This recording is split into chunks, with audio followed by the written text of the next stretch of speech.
मेरा संघर्ष क्या है, हमारा पढ़ाई लिखाई के बाद ही का संघर्ष जो कहेंगे वही संघर्ष है। से ज़्यादा मैं नहीं कह सकती कि बहुत ज़्यादा संघर्ष है।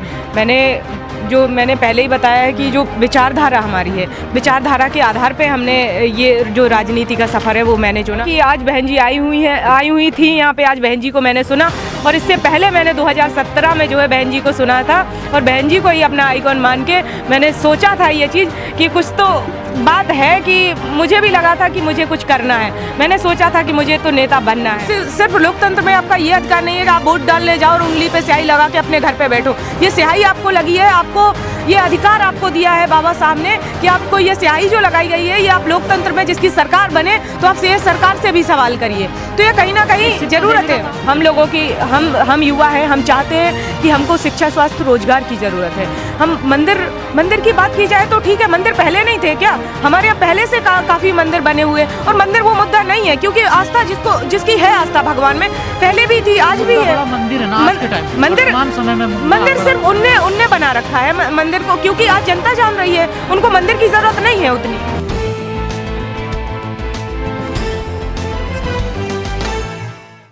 मैम, आप उत्तर प्रदेश में सबसे युवा जिसे कहा जाए जिला पंचायत आप जीती हैं, वो भी निर्दलीय, किसी पार्टी का सपोर्ट ना होने के बावजूद भी। और जिस क्षेत्र से आप आती हैं वो क्षेत्र हर तरीके से देखा जाए तो बहुत पिछड़े उसमें आता है, चाहे विकास के मामले में देखा जाए, रोजगार के मामले में, भूखमरी में बहुत हालात ख़राब है। आपने ये जो संघर्ष किया है, कैसे किया है, इसके बारे में थोड़ा बताइए। जी, पहले तो बहुत बहुत धन्यवाद भैया, बाकी सभी दर्शकों को मेरा जय भीम। मेरा संघर्ष क्या है, हमारा पढ़ाई लिखाई के बाद ही का संघर्ष जो कहेंगे वही संघर्ष है। से ज़्यादा मैं नहीं कह सकती कि बहुत ज़्यादा संघर्ष रहा है।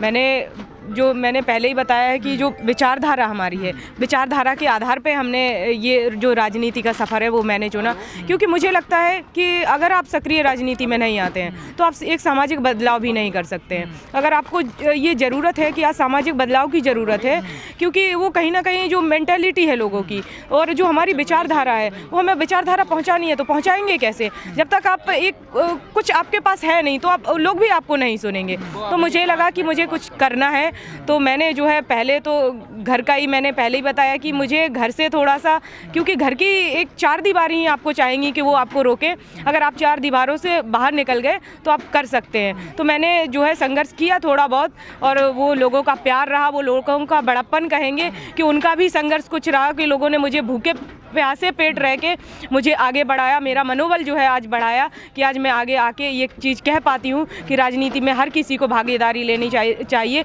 और महिलाओं को भी, क्योंकि जब बराबरी की बात होती है तो हर जगह आज महिलाएं बराबर की भागीदारी निभा रही हैं, चाहे शिक्षा में हो या फिर जॉब वॉब को लेके हो। तो राजनीति में क्यों नहीं, सियासत में भागीदारी महिलाओं की कहाँ है? तो वो हमें ज़रूरत है, इसलिए मेरा आगे आना हुआ राजनीति। जिस समाज से आप आती हैं उस समाज की रुकावटें बहुत ज़्यादा बड़ी होती हैं, आपने किसको अपना आइकन माना और उन बेड़ियों को सबको तोड़ा? जी बिल्कुल, ये आपने बहुत अच्छा सवाल पूछा और आज मुझे खुशी है कि आज बहन जी आई हुई थी यहाँ पे। आज बहन जी को मैंने सुना और इससे पहले मैंने 2017 में जो है बहन जी को सुना था और बहन जी को ही अपना आइकॉन मान के मैंने सोचा था ये चीज़ कि कुछ तो बात है, कि मुझे भी लगा था कि मुझे कुछ करना है। मैंने सोचा था कि मुझे तो नेता बनना है। मतलब वो किस तरीके से नेता बनेंगे, क्या करेंगे, ये नहीं पता था कि चुनाव ही लड़ जाएंगे तुरंत बाद। लेकिन ये समय अच्छा रहा कि मुझे मौका मिला और मौके ने भी समय ने मेरा साथ दिया, लोगों ने मुझे साथ दिया कि मैं आगे आ पाई हूँ। जो लोग हमेशा कहते हैं कि ये समाज कुछ नहीं कर सकता, ये आरक्षण के भरोसे चलता है, आपको नहीं लगता आपने उनको एक कड़ा जवाब दिया है? बिल्कुल, क्योंकि ये हम कह सकते हैं, हम उन महापुरुषों की औलादें हैं जिनने इस देश का संविधान लिखा है और जिस संविधान की बदौलत पूरा देश चल रहा है। हमारे ऊधम सिंह जी जिन्हें जनरल डायर को वहाँ जाके घर में घुस के गोली मारी थी, हम कह सकते हैं हम महापुरुषों की औलादें हैं। और हम अम्बेडकरवादी लोग हैं, जिसके अंदर अम्बेडकरवाद की ज्वाला जल जाती है वो कभी बुझती नहीं है। तो हम तो संघर्षशील लोग हैं।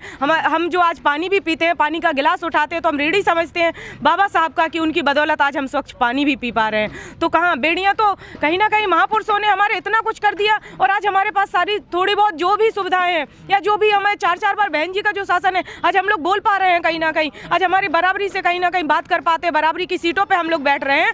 तो ये कहीं ना कहीं बहन जी का 4 बार का शासन हम लोगों ने देखा है, तभी आज हम लोगों की ये हिम्मत हो पाई है कि आज हमको बराबरी का जवाब देते हैं। जिस क्षेत्र से आप आती हैं, जिस धरती से आती हैं, वीरों की धरती है, है, चाहे झांसी लक्ष्मीबाई हो, जी चाहे फूलन देवी रही हो, जी, चाहे अलाउद्दीन जी रहे हो, जी जी जी। लेकिन क्या वजह रही क्षेत्र का विकास नहीं हो पाया?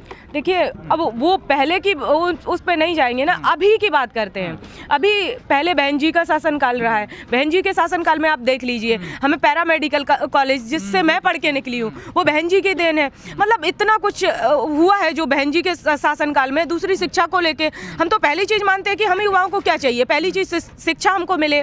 जब शिक्षा नहीं मिलेगी तो जब शिक्षा है तभी आप एक सवाल कर सकते हैं कि सिर्फ लोकतंत्र में आपका ये अधिकार नहीं है कि आप वोट डालने जाओ और उंगली पे स्याही लगा के अपने घर पे बैठो। ये स्याही आपको लगी है, आपको ये अधिकार आपको दिया है बाबा साहब ने कि आपको ये स्याही जो लगाई गई है, ये आप लोकतंत्र में जिसकी सरकार बने तो आप ये सरकार से भी सवाल करिए। तो ये कहीं ना कहीं जरूरत है। काम किसका है? बिल्कुल, बहन जी ने शिक्षा को लेके हमेशा बात की है। ये तो आप हम सब जानते हैं कि जब 10th 12th में होते थे तो लोग पहले तो ये पूछते थे कि क्या बेटा पास हो गए, ये पूछा जाता था। अब तो कोई पास होने का पूछता ही नहीं है, वजूद ही खत्म हो गया कि पास होना, क्योंकि हर आदमी जानता है कि पास तो हो ही गए। अखिलेश यादव ने तो नकल धड़ल्ले से, मुलायम सिंह यादव जी की जब सरकार रही तो सबको पता है कि नकलें होती थी स्कूलों में, कॉलेजों में। बहन जी के शासनकाल में शिक्षा को लेके एक बेहतर जो वो था प्लेटफॉर्म, शिक्षा को लेके हमेशा तवज्जो दी गई। नहीं, बहन जी ने तो तवज्जो दी है पूरे प्रदेश में शिक्षा को लेकर, लेकिन दूसरी सरकारों की क्या स्थिति है आपकी नजर? दूसरी सरकारों का देख लीजिए, जब से ये भाजपा सरकार है 2.5-3 साल होने जा रहा है, कहाँ है बच्चों का क्या है? वो कह रहे हैं कि कोरोना काल चल रहा है, घर में पढ़िए। अब जिनके पास वो फ़ोन ही नहीं है, एंड्रॉयड फ़ोन नहीं है, और अगर फ़ोन भी पहुंच गए, उन्हें अवेलेबल हो गए कैसे भी, तो उनका रिचार्ज बढ़ा दिया गया। भैया जब वो उनके घर में खाने पीने के लाले पड़े हैं, उनके पास रोजगार नहीं है, माँ बाप मेहनत मजदूरी करके जैसे तैसे पेट भर रहे हैं, आप उनको कह रहे हैं 250-300 का रिचार्ज कराइए, कैसे करा पाएंगे? वो पढ़ेंगे कैसे जब वो शिक्षा हम लोगों की बराबर नहीं है? जब हम लोगों को शिक्षा बराबर नहीं दी जा रही है, उनके बच्चे कॉन्वेंटों में पढ़ रहे हैं, हमारे दलितों के बच्चे जो सरकारी स्कूल में पढ़ रहे हैं उनको सिर्फ तुम खाना देके और निकाल देते हो। तो जब शिक्षा बराबर नहीं है और एग्जाम बराबर है सबका, तो बताइए ना कैसे फाइट करेगा? नहीं रजनी जी, जनता की क्या जरूरत है? एक मंदिर जरूरत है या फिर कॉलेज चाहिए उनको? देखिए, हम लोगों की हम युवा हैं, हम चाहते हैं कि हमको शिक्षा, स्वास्थ्य, रोजगार की ज़रूरत है। हम मंदिर की बात की जाए तो ठीक है, मंदिर पहले नहीं थे क्या? हमारे यहाँ पहले से काफ़ी मंदिर बने हुए, और मंदिर वो मुद्दा नहीं है, क्योंकि आस्था जिसकी है आस्था भगवान में, पहले भी थी, आज भी है। मंदिर है ना आज के टाइम में, वर्तमान समय में मंदिर सिर्फ उनने बना रखा है मंदिर को, क्योंकि आज जनता जान रही है उनको मंदिर की ज़रूरत नहीं है, उतनी मंदिर की ज़रूरत नहीं है, क्योंकि उसकी पहले भी लोगों की जो है आस्था पहले भी भगवान में थी। क्या पहले लोग के नाम पे सरकार बन रही है? देखिए, ये बहुत घटिया मानसिकता कहेंगे हम, ये बहुत उनकी नीच सोच है, जिनको लगता है कि मंदिर पे राजनीति, क्योंकि पहले भी मंदिर पे राजनीति की जा चुकी है, अब लोग चाह रहे हैं कि उनको शिक्षा, स्वास्थ्य, रोजगार चाहिए। शिक्षा, स्वास्थ्य, रोजगार पे बात हो कि हम लोग सुरक्षित कहाँ हैं। अगर जनता शिक्षा, रोजगार चाहती है तो फिर सरकार मंदिर पे क्यों बात कर रही है? सरकार को ये अभी जवाब देगी ना जनता। एक बार हो गया, तुम्हारा मंदिर का था, एक बार हो गया, आपको लगता देगी जनता जवाब? बिल्कुल जनता जवाब देगी। अब इस बार लोगों को चाहिए। सड़कों पे लोग मारे गए, सड़कों पे सैकड़ों की तादाद में लोग मारे गए, क्या रिकॉर्ड है सरकार के पास? क्या रिकॉर्ड है? खाना क्या दिया? वोट होता है जनता इन मुद्दों पे? बिल्कुल जनता जाति धर्म पे आ जाती है, सिर्फ जाति धर्म पे नहीं, इस बार जनता जवाब देगी। बिल्कुल ये जनता जवाब देगी, क्योंकि उनको चाहिए है कि रोजगार हो उनके पास। जो जनता पलायन करके गई थी, कि पहले इतना किसी को पता नहीं था कि लाखों की तादाद में लोग प्रदेश छोड़ के गए हैं। जब ये लॉकडाउन लगा तब ये पता चला कि वाकई में क्या स्थिति प्रदेश की है, ये चीज़ें सामने आई हैं। तो कहीं ना कहीं लोगों ने जब सड़कों पे खून बहाया है, कहीं लोगों के पैरों में छाले पड़ गए, लोगों को भूख प्यास से मर गए सड़कों पे लोग, तो उनको ये चीज़ समझ में बिल्कुल आ गई है कि हमारे लिए सिर्फ मंदिर मस्जिद जरूरी नहीं है, हमें जाति धर्म में ना बांटिए। हम हिंदू मुस्लिम सब भाईचारे से रहते हैं, कब तक इस चीज़ पे राजनीति करोगे? ये घटिया चीज़ ना करिए। थोड़ी सी आपके हम क्षेत्र की बात कर ले जाएं, बुंदेलखंड में आज भी महिलाएं सर पे पानी ढोती हैं। देश को 70 साल हो गए आज़ाद हुए, अभी सरकारों ने क्यों नहीं पानी की व्यवस्था करी? देखिए, ये उनसे सरकारों से भी जवाब मांगिए। और इससे पहले क्या है, हमारे बुंदेलखंड में वाकई पानी की बहुत स्थितियां खराब हैं। कहीं ना कहीं देखा जाए बहुत सूखा से जो है, कहीं तो ऐसा है कि बोर हो जाते हैं, पानी तक नहीं निकल रहा है। ये चीज़ें हैं तो ध्यान नहीं दिया गया, बस ऐसे ही चल रहा है। नेता भी बना देते हैं, उम्मीदों पे लोग वोट कर देते हैं, नेताजी 5 साल तक ध्यान नहीं देते हैं, जाते नहीं हैं जनता के बीच में, तो कैसे होगा? कहीं ना कहीं डेवलपमेंट के लिए जब नेता को जिसको चुन रहे हैं तो वो नेता ही नहीं जा रहा है। उनको पता ही नहीं है कि हमारे कितने पूरी विधानसभा में कितने गांव लगते हैं और कितने गांव में कहाँ क्या क्या चीज़ों की ज़रूरत है, उन्हें खुद नहीं पता है। तो ये चीज़ें हैं कि पूरा जो मुखिया बनेगा वो तो ठीक है, लेकिन जहाँ से आपने विधायक जो चुना है या जिस क्षेत्र से आपको कहा जाए कि मुझे जिला पंचायत जिस क्षेत्र से चुना है, अगर मुझे 40-42 गांव का मुखिया लोगों ने बनाया तो मेरी भी ये जिम्मेदारी बनती है कि मैं लोगों के बीच में जाऊँ, उनसे समस्याएं सुनूं कि उनकी मेन प्रॉब्लम्स क्या हैं, तभी तो आप बात करेंगे। अभी जो पहले अभी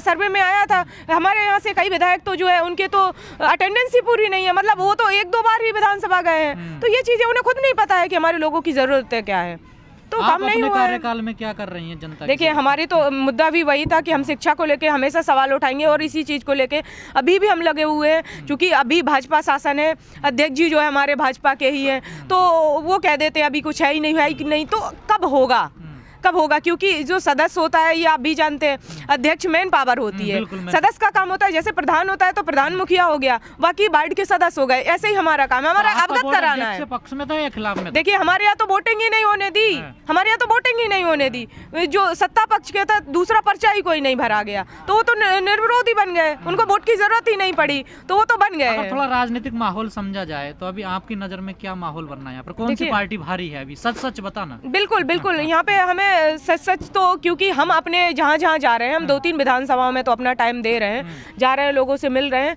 तो हमारा जो है बसपा का वोट बहुत साइलेंट है। हो सकता है कि वो लोग कुछ भी दिखाने लगे और पैसा देके भी, ये तो सबको पता है, दूसरी पार्टियां चूंकि उनका नाम नहीं, उनके वो धन्ना सेठ कह सकते हैं उनको, तो वो पैसे दे के भी हम कुछ गरीब लोगों को जो है कि आज का काम चल जाएगा, उनका तो पैसे दे के भी लुभाने का काम करते हैं और ले जाते हैं भी। पर हमारा जो वोट बैंक है वो बहुत साइलेंट है, ये तो आपको 10 मार्च को पता चलेगा। 17 में भटक गया था, 19 में। हाँ, हो सकता है उस टाइम भटक गया था, जैसा भी है, क्योंकि पहले बहन जी थी, उसके बाद फिर अखिलेश यादव जी, तो अखिलेश यादव जी की जब गुंडागर्दी देखी लोगों ने तो उन्हें लगा, जब मोदी जी आए देश में तो उन्हें बड़ी बड़ी बातें और जुमलेबाजी जब फेंकी, लोगों को लगा अरे 15-15 लाख आएंगे, अरे ये होगा वो होगा, पर कुछ हुआ नहीं। उनको लगा फिर योगी जी के लिए अखिलेश सरकार में गुंडागर्दी होती है। अरे हमारे बुंदेलखंड में तो बिल्कुल या धड़ल्ले से हैं कि हम सुधार करेंगे ना, इस बार क्या सुधार करेंगे? अब नई सपा है। अभी आप देख लीजिए उन्नाव में क्या हुआ, नेताजी के घर में जो है बेटी दफनाई हुई थी, गड़ी हुई मिली है, तो बताइए। हाँ, मंत्री जी के जो भी नेताजी के बेटे ही कहेंगे, तो उनके घर में जब बेटी गड़ी मिली तो क्या गुंडागर्दी तो तुमने सरकार तुम्हारी हुई नहीं है, वो पहले ही चिल्ला रहे हैं। कार्रवाई करे पुलिस, तो क्या कार्रवाई क्या हो रही है? नेताओं को बचाने का काम तो किया जाता है, जब आधी रात को बेटी जला दी जाती है, प्रशासन कहाँ जाता है? जा रहे हैं सपा में कि मिशन जलाएंगे, मिशन को बचाना है कि बहन जी ने मिशन खत्म कर दिया? क्या बहन जी ने कहाँ मिशन खत्म कर दिया? आज हमारे महापुरुषों को कौन, बसपा सरकार से पहले, बहन जी से पहले कौन महापुरुषों की बात करता था? कौन बाबा साहब को गले लगाता था? अखिलेश यादव जी, पहले ही कहा जाए कि अम्बेडकर पार्क को जब अय्यासी का अड्डा बताते हैं तो आप किस विचारधारा की बात करते हैं? अरे हमारे दलित लोग इतने बेवकूफ़ नहीं हैं, अब आपके बहकावे में बिल्कुल नहीं आने वाले, वो समझ रहे हैं, सब चीज़ उनकी आंखों के सामने है, सब चीज़ नज़रों के सामने है, और 10 मार्च को ये जनता आपको बता देगी कि असलियत क्या है। आप उनको बरगला नहीं सकते हैं ज़्यादा दिन तक। आप सहमत नहीं इस बात से कि बहन जी मिशन से नहीं भटके, लेकिन बाबा साहब के जो नाती हैं या जो उनके परपोत्र हैं वो तो अपील कर रहे हैं कि सपा को वोट दीजिए। देखिए, सपा के साथ मंच साझा कर रहे हैं, आप कह रही हैं कि सपा हमारे लिए। देखिए, मुझे नहीं पता है वो लोगों का क्या है क्या नहीं है। मैंने जितना जाना है, यहाँ पे आके जितना जाना है, बाकी अपने महापुरुषों को जितना पढ़ा है, मान्यवर साहब ने खून पसीने से सींच के ये पार्टी बनाई हुई है, और हम बसपा का साथ देंगे आखिरी समय तक। तो दूसरे तो क्या राजनीति समाज के लिए काम नहीं कर रहे? वो क्या समाज के लिए? आप समाज को तोड़ने का काम कर रहे हैं। अगर ऐसे तो कहा जाए तो चंद्रशेखर आजाद जो हैं, तो अगर उनको फिर जरूरत क्या पड़ गई कि पार्टी दूसरी बनाने की? उनके सामने तुम गिड़गिड़ा रहे हो, और अपना जहाँ मिशन मूवमेंट है जिंदा, वहाँ तुम्हारा कोई रोल नहीं है। उनके सामने तो रो रहे हो तुम सर पटक के कि अरे हमको 1-2 सीट दे दो। यहाँ क्या है? बहन जी से मिले हो? तो वो बीजेपी को हराने के लिए सब कुछ कर रहे हैं ना। क्या वो तो देखिए, वोट बैंक बहन जी का जो है, बसपा का, बीजेपी को हराना चाहता, वो भी बीजेपी को हराना चाहता। जो बसपा का वोट बैंक है, वो वोट बैंक पूरा है बसपा का, वो कहीं नहीं जाता है। उसके बाद जो त्रस्त लोग हैं, जो जिनका शोषण हुआ है, वो आज सब समझ गए हैं कि परेशान हैं सब लोग, तो वो चाहते हैं। रजनी जी, आप जो चंद्रशेखर आजाद की पॉलिसी है, जिस नीति पे वो चल रहे हैं, उसके भी खिलाफ हैं आप? उसका भी विरोध करते हैं? देखिए, जो वो कर रहे हैं मुझे नहीं पता उनकी क्या उनकी विचारधारा है, क्या वो लेके काम कर रहे हैं। वो जो कर रहे हैं वो करें, हम जो करेंगे वो हम करेंगे।